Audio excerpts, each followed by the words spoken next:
Hoje é terça-feira, dia 1º de dezembro, e começa agora mais um telejornal do Laboratório SPM no ar. Edição super especial, produzida completamente de casa por conta da pandemia. Não é verdade, Nicolas? É isso mesmo, Chloe. Assim como no semestre passado, todos os processos de produção do telejornal foram feitos em casa, como a reunião de pautas, apuração, edição das reportagens, fechamento e exibição.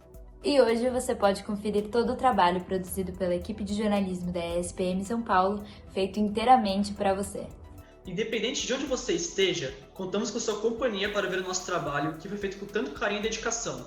Fique com a gente e não perca agora as reportagens especiais do SPM no ar. Com a chegada do verão europeu, os casos de coronavírus no continente aumentaram. Entenda como a população está se precavendo contra a segunda onda da pandemia.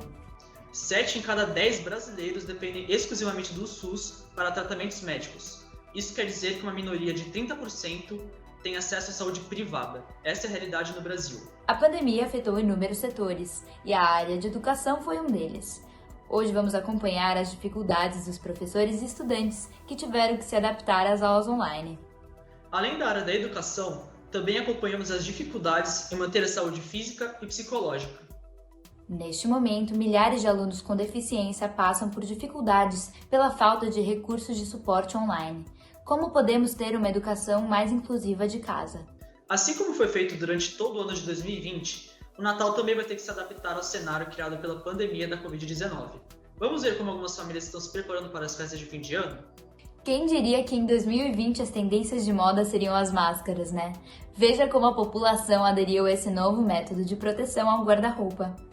Você também pode interagir conosco comentando na nossa transmissão ao vivo do Facebook, a agência de jornalismo da SPM São Paulo, ou na nossa live no Instagram. Ficaremos ligados em tudo. Começa agora mais uma edição especial do SPM no ar.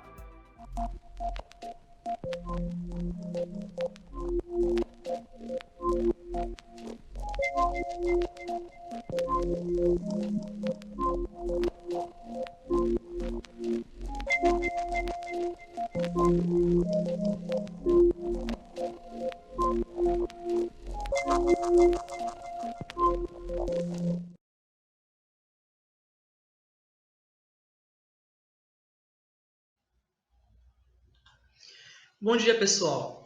Em setembro, quando o verão deixou a Europa, os casos de infecção por coronavírus aumentaram, o distanciamento social aumentou e até o lockdown voltou para garantir diminuição de casos. Esta é a segunda onda do vírus e nessa reportagem especial de Matheus Marcondes, você vai entender o que é essa segunda onda e como a situação de quem mora no exterior. A máscara no banco da praça é um alerta de que a pandemia ainda não acabou. Na Europa, muitos países voltaram ao lockdown e quem vive lá teve que se readaptar. É o caso desse estudante de engenharia mecânica. Quando chegou na Alemanha, em junho de 2020, eram poucas restrições. Agora, E a partir de 1 de novembro, eles decidiram que as pessoas não deviam se encontrar em grupos, no máximo pessoas de 2 casas diferentes. Então, por exemplo, se eu moro com uma família de 4 pessoas, eu posso encontrar uma outra família, e aí a gente pode se juntar até 10. Mas pessoas que moram sozinhas não podem se juntar em mais de 2. Os bares e restaurantes estão fechados, mas o comércio continua acontecendo.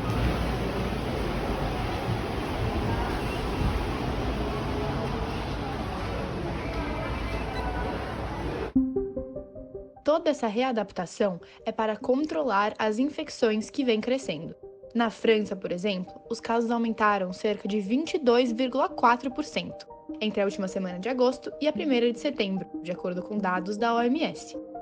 Em países como a República Tcheca, Hungria e Polônia, o número de mortes diárias subiu mais de 12 vezes em relação à primeira onda. O registro mais alto de número de vítimas fatais da Covid-19 desde maio fez com que os europeus voltassem a temer a sobrecarga das unidades de terapia intensiva. Graduado na Faculdade de Medicina da Universidade de São Paulo, o infectologista Gerson Salvador acredita que as pessoas deixaram de se cuidar. As pessoas estavam acreditando no controle da pandemia, né?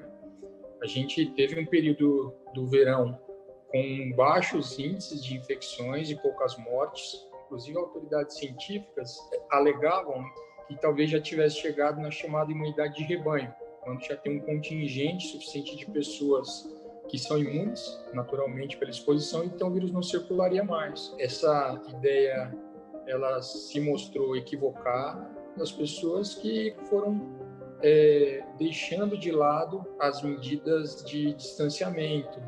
Enquanto no primeiro semestre do ano, diversos países europeus se submeteram a lockdowns, agora os governos pretendem ser bem menos severos.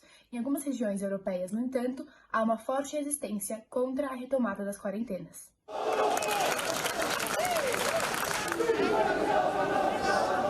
Essa manifestação aconteceu em Turim, na Itália. Os moradores são contra o fechamento e o controle da pandemia. Joana é uma estudante brasileira que mora lá e acompanhou o protesto de perto. Ela começou pacífica, das pessoas que trabalham em restaurante, bar, cafeteria, etc., porque eles seriam os mais prejudicados por esse segundo lockdown. E nem tinha tanta gente, eles se encontraram numa praça principal aqui. Infelizmente, dessa galera que quebrava, vidro de loja, roubava o manequim, botava fogo em um monte de caixa de lixo. Embaixo da minha casa, as pessoas, gritando, quebrando tudo, quebrando placa, quebrando porta, uma zona absurda, assim, soltando bomba de gás, uma loucura. Já no Brasil, em algumas cidades, houve um crescimento do número da síndrome respiratória aguda grave. De acordo com especialistas, o número de infectados pela Covid-19 só deve aumentar quando testarmos mais. Onde deu certo o controle da epidemia, tinha testagem para reconhecer o caso, rastreamento de contatos, então aquela pessoa teve contato com outras pessoas, as pessoas também deveriam ser seguidas e serem testadas. Associada à comunicação efetiva, então de uma maneira organizada, baseada em diretrizes científicas, e um pacto entre os governantes e a sociedade civil. Aqui no Brasil, infelizmente, a gente não tem um primeiro ponto essencial, que é o elemento governamental procurando construir uma unidade com a sociedade civil para uma resposta única. E muito pelo contrário, o presidente da República e o seu governo acabam boicotando a resposta dos estados e dos municípios. A situação só deve melhorar quando a população, o governo e o setor empresarial se unirem para combater o vírus. A segunda onda do novo coronavírus está começando no Brasil. Segundo dados do Imperial College de Londres, a taxa de transmissão do vírus é maior desde o mês de maio. O relatório da pesquisa mostra que o índice de transmissão está na casa de 1,3. Ou seja, se 100 pessoas estão contaminadas, elas estão transmitindo o vírus para outras 130. De acordo com pesquisadores brasileiros, o país está recebendo a segunda onda do Covid-19 pelo afrouxamento das medidas de isolamento, pela falta de testagem em massa e pela falta de uma liderança política. As recomendações são que a população fique em casa e para que haja uma campanha de prevenção coordenada pelo governo federal. Estudo da Coronavac no Brasil chega à fase final com o número mínimo de infectados e a eficácia do imunizante deve ser divulgada na primeira semana de dezembro, enviada à Anvisa. Os detalhes dessa informação você confere com a nossa repórter Júlia Boratti.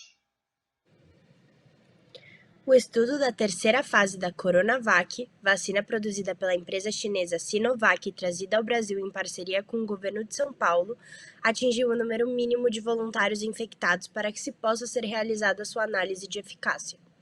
De acordo com o Instituto Butantan, patrocinador da pesquisa no Brasil, foram confirmados 74 casos de Covid-19 no universo de 10.800 voluntários. A expectativa do Instituto Butantan é que o Comitê Internacional Independente analise os dados do estudo e possa divulgar agora, na primeira semana de dezembro, a eficácia da vacina. Se tudo correr bem, os dados serão enviados para a Agência Nacional de Vigilância Sanitária, a Anvisa, e, se aprovados, em janeiro já se espera 46 milhões de doses da Coronavac prontas para serem aplicadas. Se todas as doses forem aplicadas, metade da população do estado de São Paulo pode ser vacinada logo no começo de 2021. De Júlia Boratti para a ESPM no ar. Obrigada, Júlia.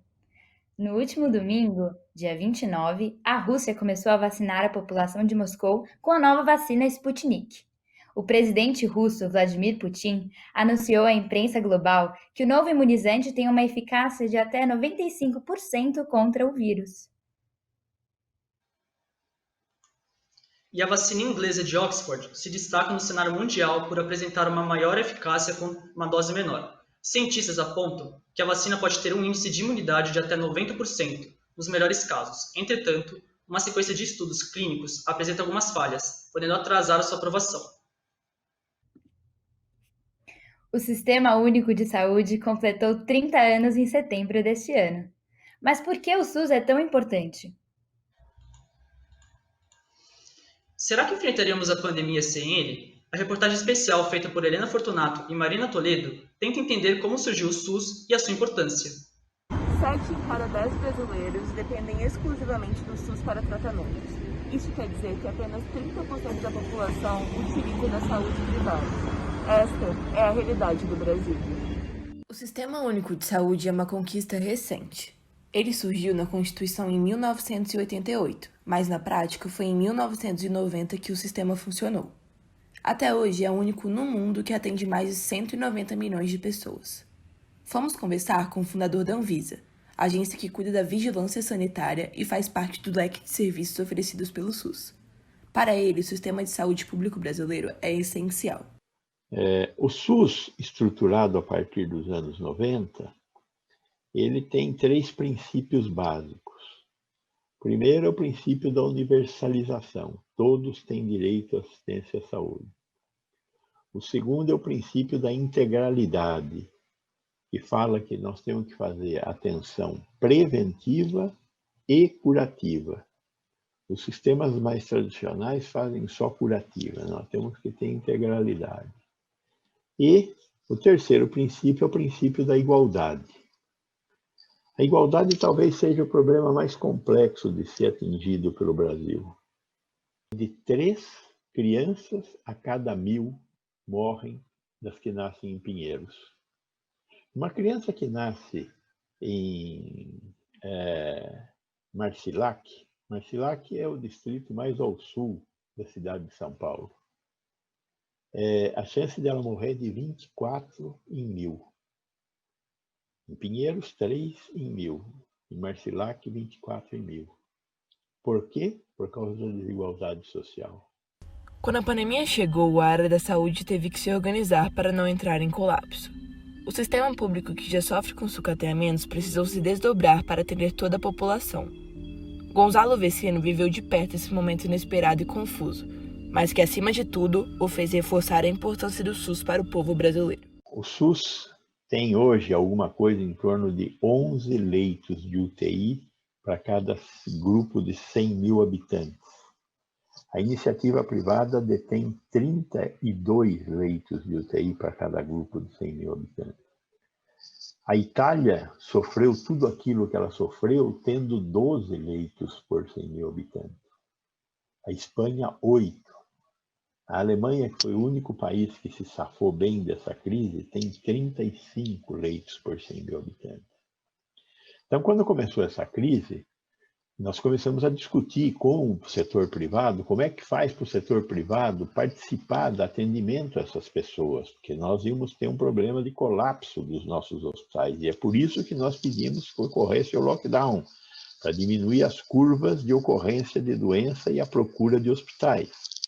No Norte e Nordeste, quem socorreu o setor privado fomos nós, o SUS.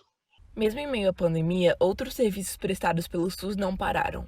Manuel Félix, de 49 anos, é de Caieiras, município da região metropolitana de São Paulo, e tem uma filha cadeirante que necessita de diversos recursos da saúde pública. No dia que conheci o pai e o irmão da garotinha, eles a aguardavam sair de uma consulta com fonoaudiólogo no Hospital das Clínicas em São Paulo. Minha filha veio passar no fono. Ela é cadeirante, né? Ela passa em todos os especialistas, sem imaginar, ela passa. Neuro, fono, dentista, ortopedista, pediatra, psicólogo já passou, nós passamos também. O Sistema Único de Saúde brasileiro é baseado em 3 princípios. O de equidade, que atende os mais necessitados, o de universalidade, que atende qualquer pessoa em solo brasileiro, e o de integralidade, que diz sobre a diversidade dos serviços oferecidos, partindo dos cuidados primários, de prevenção, até os terciários, de urgência, internação e pronto-socorro. Quando a gente fala de um serviço de saúde, a gente fala de um hospital, de um posto de saúde, a gente fala de vigilância sanitária, a gente fala de secretaria de saúde, a gente tem uma articulação desses diferentes atores voltadas para prestar serviços de saúde para a população. Esses serviços de saúde, eles podem ser de assistência, que é o que geralmente a gente pensa. Assistência é quando eu me sinto doente, eu vou procurar um médico, e aí esse médico me passa um remédio, me pede um exame, são serviços de assistência à saúde.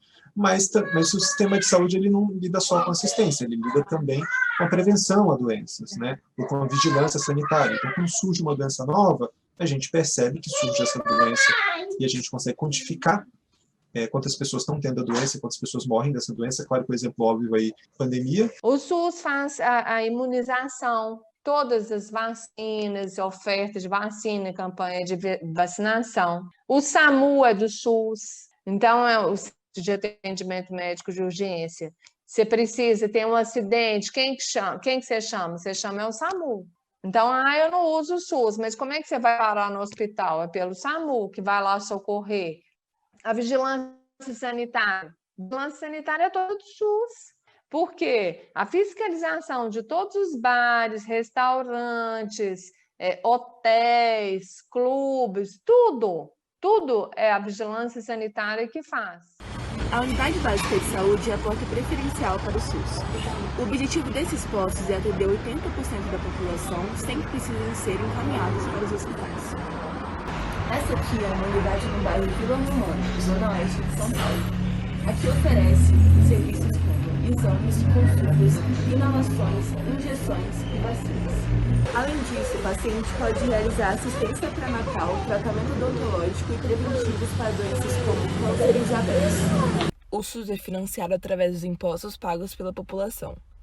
9% do PIB brasileiro é destinado para a saúde, mas esse valor é dividido entre público e privado. Nós temos um grave problema de financiamento do setor saúde no Brasil.